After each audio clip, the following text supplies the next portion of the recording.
Après une première journée intense hier, aujourd'hui on a soufflé un petit peu et on a profité du côté plus vert et plus populaire de New York. We Love New York nous avait préparé cette fois-ci un itinéraire sur mesure inspiré de leur guide papier que vous retrouverez sur Amazon et sur leur site internet et qui nous aura permis de découvrir un autre New York aujourd'hui.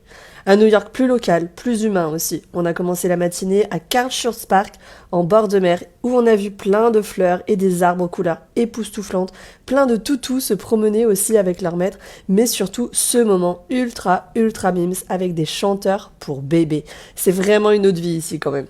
Après ça, on a chopé un ferry en direction de Roosevelt Island et sur place, je suis passée chez Walgreens prendre des antihistaminiques parce que oui, le printemps quoi.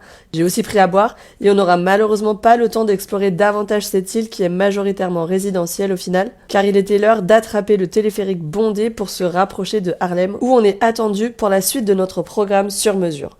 Sur les conseils de We Love New York, on a mangé dans ce petit resto qui fait des burgers et des gâteaux super visuels. La proprio était beaucoup trop adorable et beaucoup trop fun, elle nous a tellement fait rire et en voyant ma chemise Gilmore Girl, elle m'a même offert un café et un bon en plus, ce qui est assez rare aux US pour être précisé. Enfin, l'après-midi a été marqué par une visite guidée avec Martin de Martin à New York, oui, moi aussi je trouve que son nom est excellent, qui nous a emmené découvrir son quartier et son histoire de Harlem à Washington Heights.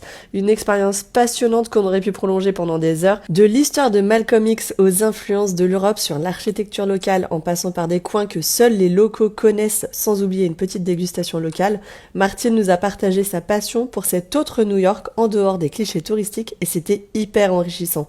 Et pendant le tour, on est même tombé sur un tournage, c'était très cool j'avoue.